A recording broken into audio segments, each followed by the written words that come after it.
Hai guys, selamat berjumpa kembali di channel novel populer viral yang keren ini.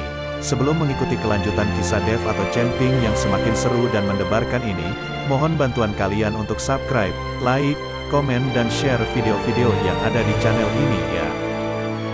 Saat ini admin ingin menghadirkan kembali kisah perintah Kaisar Naga ini dari awal, yang akan admin sajikan 5 episode pada setiap uploadnya. Bagi kawan-kawan para pecinta novel PKN ini yang ingin menyimaknya, selamat menikmati.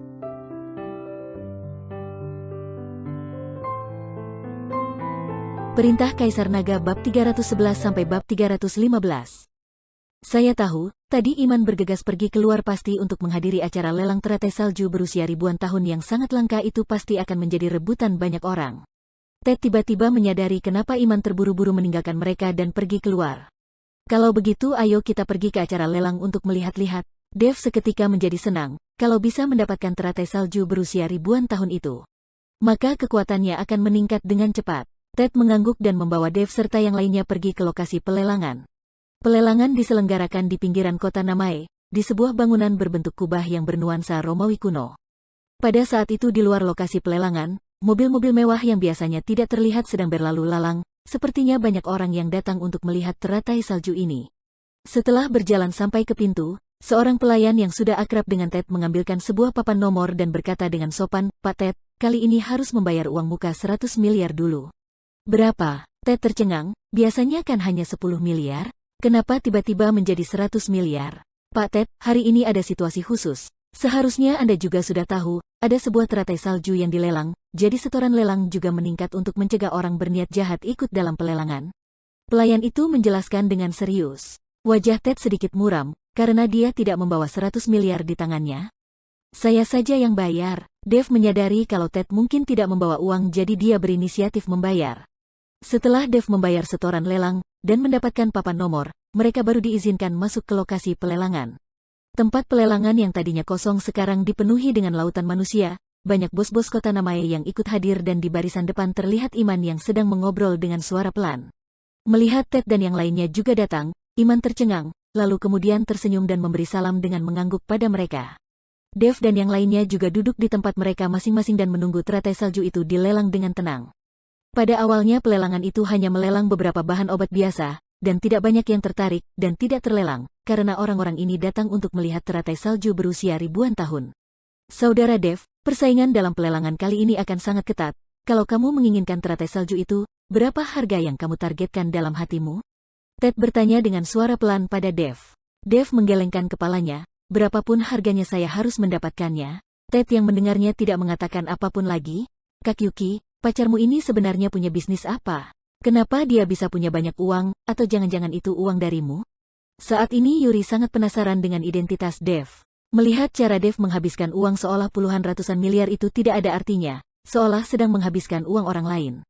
"Dia mana mau uangku, kamu benar-benar mengira dia pria yang dinafkahi oleh wanita ya?" Yuki tersenyum dan menatap Dev dengan penuh kekaguman. Yuki menyadari kalau Dev semakin lama semakin menarik baginya, karakter unik Dev membuat dirinya semakin tergila-gila padanya. Segera, setelah beberapa ronde pelelangan, penyelenggara membawa sebuah botol kaca yang di dalamnya terletak sebuah teratai salju. "Hadirin, ini adalah barang lelang utama hari ini, teratai salju yang berusia ribuan tahun. Perlu diketahui bahwa belakangan ini di kota Namae sudah tidak lagi ditemukan teratai salju. Barang semacam ini sulit dipetik oleh karena itu orang yang ingin memetiknya juga semakin lama semakin berkurang. Teratai salju ini dipetik langsung oleh seorang petani yang merendamnya dan menjadikannya sebagai arak untuk diminum dan kami berhasil menemukannya." Penyelenggara menjelaskan asal-usul datangnya teratai salju ini, tapi keributan sudah terdengar dari bawah panggung. "Wah, apa-apaan, dia tidak sedang membohongi orang kan? Menipu kita semua datang kemari untuk melihat teratai salju yang sudah direndam menjadi arak. Apakah teratai salju itu benar-benar berusia ribuan tahun? Saya rasa ratusan tahun pun tidak sampai, kalian ini jelas-jelas pembohong. Pelelangan macam apa ini, masih mengharuskan membayar uang muka 100 miliar, apa-apaan?" Setelah melihat teratai salju itu banyak orang mulai menunjukkan kekecewaan mereka dan mulai mencaci maki. Pada saat itu hanya Dev yang tatapannya bersinar, hatinya mulai bersemangat, dan meskipun teratai salju itu sudah direndam menjadi arak dia masih bisa merasakan energi spiritual yang melonjak dan terus-menerus mengalir dari teratai salju itu. Meskipun teratai salju itu kelihatannya tidak besar, dan tidak tahu sudah berapa lama direndam menjadi arak, dan kehilangan kilauannya yang semula, namun itu semua tidak membuat Dev berhenti menyukainya.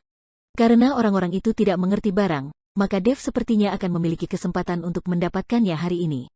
Penyelenggara juga tidak gentar karena cacian dari orang-orang, dan hanya tersenyum sambil berkata, teratai salju ini akan dilelang mulai dari harga 100 miliar dan setiap peningkatan harganya tidak boleh di bawah 10 miliar, penawar tertinggi akan mendapatkannya, dan pelelangan dimulai sekarang. Dev tidak langsung mengangkat papannya untuk menawar harga, dia menunggu sesaat dan mempelajari reaksi dari orang-orang di sekitarnya, dan ketika melihat tidak ada orang yang mengangkat papannya, dia merasa sangat senang. Namun pada saat Dev hendak mengangkat papannya, tiba-tiba Iman yang ada di barisan depan mengangkat papannya, 100 miliar. Melihat Iman mengangkat papannya, orang-orang yang ada di sekitarnya mulai berdiskusi. Tuan Hardi saja menawar, apa jangan-jangan kita salah menilai barang ya? Rumah herbal benar-benar kaya, 100 miliar dibelanjakan barang seperti ini. Coba tunggu dulu, Iman itu sangat perhitungan, dia tidak mungkin menawar dengan asal. Tatapan semua orang melekat pada Iman, dan setelah Iman meneriakkan penawarannya, dia bangkit berdiri dan menyapu sekelilingnya dengan matanya. Hadirin, kualitas dari teratai salju ini sangat buruk, dan belum mencapai ribuan tahun, mungkin hanya berusia ratusan tahun saja, dan karena teratai salju ini berjodoh dengan kota Namae dan sudah sampai di sini, kita tidak boleh membiarkannya lewat begitu saja, kalau sampai terdengar di luar sana, akan mencoreng reputasi dari kota Namae sebagai kota obat, oleh karena itu saya akan menawar dan membelinya. Hadirin sekalian juga tidak perlu berebut denganku. Mendengar perkataan Iman, meskipun tidak banyak orang yang percaya, tapi Iman sudah menegaskan agar mereka tidak berebut dengannya dan tidak ada yang berani menawar lagi. Setelah berkata Iman kembali duduk, sedangkan penyelenggara menatap Iman dengan tatapan tidak puas tapi dia juga tidak boleh marah, dia hanya bisa melihat ke arah hadirin dan berkata, apa ada lagi yang mau menawar? Teratai salju ini benar-benar sangat bernilai. Penyelenggara berusaha mendorong agar para hadirin mau menaikkan harga dengan susah payah agar pelelangan bisa mendapatkan lebih banyak keuntungan, namun tidak peduli apapun yang dia katakan, tidak ada orang yang berani menawar lagi. Penyelenggara tampak putus asa dan hanya bisa kembali ke tempatnya lalu mengangkat palu kecilnya, bersiap untuk mengetuknya. 110 miliar, pada saat penyelenggara hendak mengetukkan palunya, Dev tiba-tiba mengangkat papannya. Raut wajah penyelenggara seketika menjadi senang, dan bergegas menoleh ke arah Dev, dan tatapan semua hadirin juga melekat pada Dev. Iman mengernyitkan keningnya dan menatap ke arah Dev dengan dingin, ada kemarahan yang tersirat dalam tatapannya. Tuan ini menawar pada harga 110 miliar, apa ada lagi yang mau menawar? Penyelenggara berkata sambil melihat ke arah Iman. Karena pada saat itu hanya Imanlah yang menawar harga 150 miliar, Iman berkata sambil mengangkat papan nomornya. Mendengar Iman meningkatkan harganya sebanyak 40 miliar, semua orang menatap Dev dan berpikir apakah Dev akan berani meningkatkan harganya lagi, bahkan penyelenggara juga menatap ke arah Dev. 200 miliar, Dev mengangkat papan nomornya tanpa ragu-ragu. Wah, pada saat itu, seluruh hadirin yang ada di pelelangan menarik nafas dalam-dalam, sekali buka mulut langsung menambah 50 miliar, dan menjadikan harganya menjadi 200 miliar, benar-benar tidak terkendali. Saudara Dev, kamu meningkatkan harganya terlalu banyak, Ted berbisik pada Dev. Dalam pelelangan, biasanya peningkatan harga akan dilakukan secara sedikit dan bertahap, dengan begini mereka juga bisa mengetes berapa budget yang disiapkan oleh pihak lain. Kalau langsung meningkatkan puluhan miliar, terkesan agak kasar. Kak Yuki, pacarmu tampan sekali, apakah dia pemilik bank? Yuri menatap Dev dengan rasa ingin tahu seolah-olah dia ingin melihat tembus pandang ke dalam Dev. Bukankah waktu itu kamu mengatakan dia pria yang dinafkahi oleh wanita, kenapa sekarang malah mengatakan dia tampan? Yuki tersenyum namun dia juga sedikit terkejut bagaimana Dev bisa mempunyai banyak uang. Namun dia sudah mempersiapkannya, apabila Dev tidak memiliki uang, setelah berhasil memenangkan pelelangan teratai salju, dia akan menelpon Juan untuk meminta uang. Sebagai orang terkaya di kota surau, keluarga Tanaka tidak akan kesulitan mengeluarkan beberapa ratus miliar. Iman menatap Dev dengan tatapan kebencian, kedua matanya menyipit dan raut wajahnya mulai terlihat dingin. 210 miliar, Iman menggertakkan giginya dan menatap erat pada Dev. 300 miliar, tidak menunggu Iman selesai bicara, Dev kembali mengangkat papan nomornya. Kali ini semua orang yang hadir tercengang, semuanya mulai penasaran dengan identitas Dev, sedangkan penyelenggara mulai tersenyum dan berkata dengan suara keras, Tuan ini sudah menawar di harga 300 miliar, apakah tidak ada lagi yang mau menawar? Saya lihat tuan ini sepertinya tidak berasal dari kota Namae, lantas penduduk kota Namae tidak ada yang ingin berebut? Kalau sampai terdengar di luar maka tidak ada lagi yang mau menyebut kota Namae sebagai kota obat. Bisa dibilang penyelenggara ini sangat hebat, beberapa kata yang dia lontarkan berhasil memprovokasi Dev dan Iman. Tadi Iman sudah mengatakan kalau dia takut kota Namae akan dipermalukan, dan sekarang penyelenggara kembali membalasnya, kalau Iman tidak berebut. Bukankah itu mempermalukan dirinya sendiri? Dev melirik penyelenggara yang ada di atas panggung dan mencaci maki dirinya dalam hati. Orang ini benar-benar pintar membuat momentum untuk menabur perselisihan agar orang-orang bertarung dan dengan seperti itu dia baru bisa mendapatkan lebih banyak keuntungan. 310 miliar. Iman menggertakkan giginya dengan keras dan kembali mengangkat papan nomornya. Dev tidak ragu-ragu dan saat hendak mengangkat papan nomornya Ted menghentikannya. Saudara Dev, bahkan jika teratai salju itu benar-benar berusia ribuan tahun ini sudah tidak sepadan dengan harganya, jangan ditawar lagi. Ted membujuk Dev. Harga pada saat ini sudah terlalu tinggi dan tidak lagi cocok untuk membelinya. Kalaupun berhasil didapatkan akan menimbulkan kerugian. Kak Ted, saya memerlukan teratai salju ini. Dev berkata dan kembali mengangkat papan nomornya, 350 miliar. Wah, saat ini keributan terjadi di tempat pelelangan. Mereka semua menatap Dev dengan tatapan penasaran. Mereka ingin tahu untuk apa Dev menghabiskan uang sebanyak itu untuk membeli teratai salju. Meskipun orang-orang itu tidak terlalu paham dengan bahan-bahan obat tapi mereka tahu kalau harga saat ini sudah melebihi harga sewajarnya dan sudah terlalu mahal untuk membeli teratai salju itu, apalagi teratai salju berusia ribuan tahun itu sudah direndam menjadi arak. Lantas pemuda ini memiliki dendam terhadap Iman dan sengaja melawan Iman? Semua orang memiliki pemikiran seperti ini dalam hati mereka, karena selain alasan ini mereka tidak bisa memikirkan alasan lainnya. Iman sendiri juga berpikir demikian, keningnya mengerut erat dan sepasang matanya menatap Dev dengan marah. Bocah, kamu sengaja melawanku bukan? Saya tidak memiliki pelelangan, kenapa saya harus melawanmu? Ini adalah peraturan pelelangan, harga yang tertinggi itu yang akan menang, kalau Tuan Hardy suka, kamu boleh terus menawar. Dev berkata sambil tersenyum, ini adalah kota Namae, jangan merasa bangga. Iman mendengus dan membawa orangnya dan pergi. Iman pergi dengan marah, dan para hadirin menatap Dev dengan tatapan kasihan, berani menyinggung Iman di kota Namae maka dia tidak akan berakhir dengan baik. 350 miliar, teratai salju berusia ribuan tahun ini dimenangkan oleh tuan ini. Penyelenggara mengetuk palu dengan bahagia dan menyerahkan teratai salju itu dengan sopan kepada Dev. Dev meraih teratai salju itu dan mentransferkan uang itu ke rekening pelelangan. Lalu dia, Ted dan yang lainnya pergi. Tujuannya datang kemari hari ini sudah berhasil dicapai dan tidak ada gunanya lagi tetap berada di pelelangan. Saudara Dev, kali ini kamu sudah menyinggung Iman. Saya takut dia tidak akan membiarkannya begitu saja. Selain itu transaksi kalian juga sepertinya tidak akan bisa dilanjutkan lagi. Setelah berjalan keluar dari pelelangan, Ted berkata dengan cemas. Tidak akan, tenang saja, pebisnis tidak memiliki teman dan musuh. Hanya ada kepentingan, saya membayar untuk membeli bahan obat darinya dan dia mendapatkan keuntungan. Bagaimana mungkin dia menolak peluang bisnis, apalagi pelanggan besar sepertiku juga jarang ditemukan. Dev berkata sambil tersenyum dan tidak tampak cemas sedikitpun. Kalau begitu kita masih akan pergi ke rumah herbal? Ted bertanya dengan waspada. Tentu saja, saya belum mendapatkan barang yang saya mau, kenapa tidak mau pergi? Dev mengangguk dan naik ke mobil menuju ke rumah herbal. Pada saat itu di dalam rumah herbal, Iman sedang murka. Tidak masuk akal, di kota Namae ternyata ada orang yang berani melawanku, benar-benar membuatku kesal. Iman membanting gelas dengan keras ke lantai. Tuan, bagaimana kalau saya membawa beberapa orang untuk merebut kembali teratai salju itu? Kata seorang pemuda bersetelan jas hitam yang kehilangan telinga kirinya. Orang ini adalah orang kepercayaannya Iman. Saat Iman bertarung dan membunuh di kota Namae, pemuda ini selalu berada di sisinya. Meskipun sekarang Iman sudah membersihkan diri dari hal-hal itu, dia tidak mengusir pria ini. Iman ragu-ragu sejenak lalu berkata sambil mengerutkan keningnya, ingat cari tempat yang tidak ada orang dan jangan sampai hal ini diketahui oleh publik. Iman bersusah payah membersihkan diri, kalau sampai hal ini diketahui publik akan mempengaruhi reputasinya. Tapi dia sangat menyukai teratai salju itu, bukan karena Iman ingin menjualnya kembali tapi dia ingin menggunakannya sebagai harta karun untuk tokonya. Harta karun toko yang dia miliki saat ini bisa dibilang palsu, itu tidak berusia ribuan tahun. Ini juga alasan kenapa Iman lebih suka membelinya dengan harga mahal.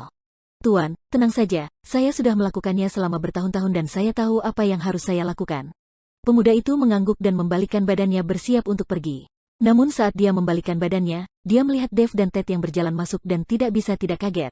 Iman yang melihat Dev berani datang kembali ke tokonya juga merasa kaget.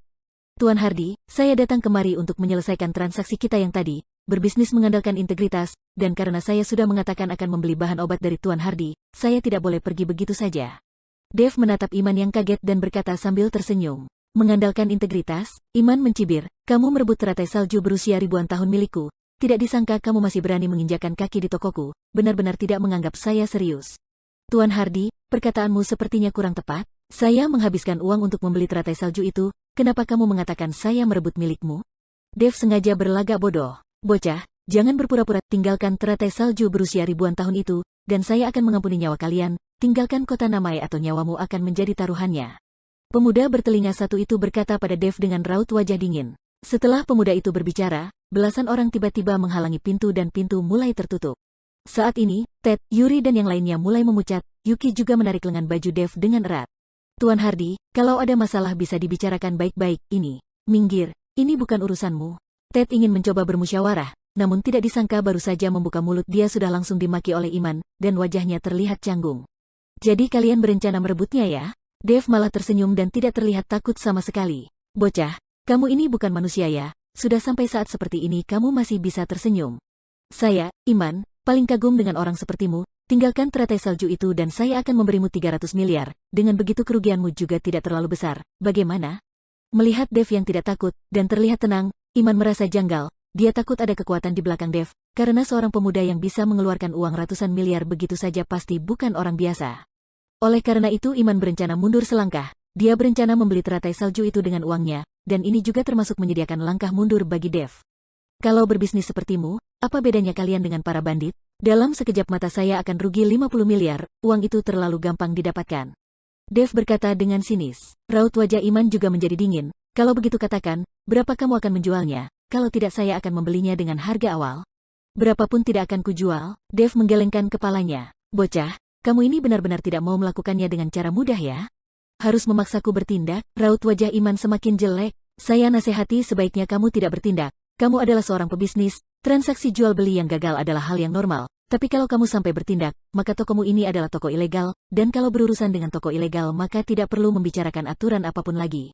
Mata Dev menyipit dan aura pembunuh seketika terlihat dari tubuhnya. Sialan, kamu sedang menakut-nakuti siapa? Pemuda itu tiba-tiba berteriak marah dan melayangkan tinjunya ke arah Dev. Dev menarik Yuki dan mengelak dengan melangkah mundur. Jansen yang ada di sampingnya sudah tidak tahan dan bergegas menyerang.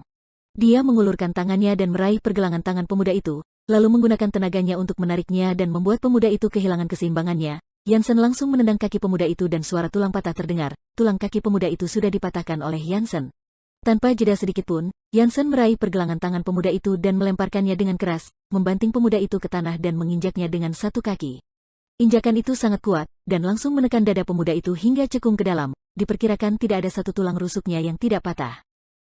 Pemuda itu memuntahkan seteguk darah, dan raut wajahnya terlihat sangat mengerikan. Iman tercengang. Pemuda itu adalah orang kepercayaannya, dia sangat kuat dan sudah bertarung bersamanya selama bertahun-tahun, namun Jansen mengalahkannya hanya dengan beberapa 3 pukulan dan 2 tendangan, tanpa bisa melawan kembali. Setelah Jansen memakan pil penambah energi, kekuatannya bertambah pesat, dan pemuda itu bukan lagi lawannya. Pada saat itu Ted dan Yuri juga tercengang, mereka tidak menyangka Jansen sekuat itu. Sialan, berani curang padaku, pada saat saya turun ke jalanan, kalian semua masih minum ASI. Jansen meludah dan tendangannya diarahkan pada kepala pemuda itu, dan langsung membunuh pemuda itu di tempat. Setelah membunuh pemuda itu Jansen menatap ke arah Iman, tua bangka, apa kamu mau mencobanya? Iman juga bisa bertarung namun kemampuannya tidak sebanding dengan Jansen, dia kaget dan terus mundur, wajahnya memucat dan berkata, kamu, siapa sebenarnya kamu? Saya tidak bisa mengubah namaku, saya adalah Jansen Herlambang. Jansen mengeluarkan statusnya sebagai ketua mafia dan aura pembunuh memenuhi sekujur tubuhnya. Tiba-tiba, mata Iman membelalak dan keringat dingin terus bercucuran di dahinya. Kamu adalah ketua mafia dari kota Surau, Jansen Herlambang. Tidak, Tuan Jansen dari kota Surau. Iman seketika mengenali Jansen, sebelumnya dia pernah bertemu dengan Jansen 2 kali. Namun karena sudah lama, dan kesannya tidak terlalu mendalam ditambah dia tidak menyangka seorang ketua mafia di kota Surau, Jansen akan datang ke kota Namai tanpa bawahannya. Jadi meskipun dia merasa Jansen sedikit familiar tapi dia tidak terlalu mempermasalahkannya. Saat ini Jansen sudah buka mulut dan dia akhirnya teringat. Tuan Jansen, saya salah, saya tidak punya mata. Iman langsung bersujud di lantai. Apa yang dikatakan Jansen benar, meskipun Iman dulu bertarung di seluruh kota Namai dan begitu berkuasa, tapi di mata Jansen, dia hanyalah bocah yang tidak ada apa-apanya. Nama Jansen Herlambang sudah terkenal di berbagai kota. Meskipun keluarga Wibowo dari kota Itaka berani menganggap remeh Jansen, tapi di setiap sudut kota Surau, tidak ada satu orang pun yang berani meremehkan Jansen. Tuan Dev, Jansen menatap ke arah Dev, bagaimana cara mengurus Iman harus menunggu perintah dari Dev. Dev langsung berjalan ke hadapan Iman dan berkata, saya tadi sudah bilang, kalau kamu bertindak, maka tokomu ini adalah toko ilegal, berurusan dengan toko ilegal saya tidak suka mengikuti peraturan.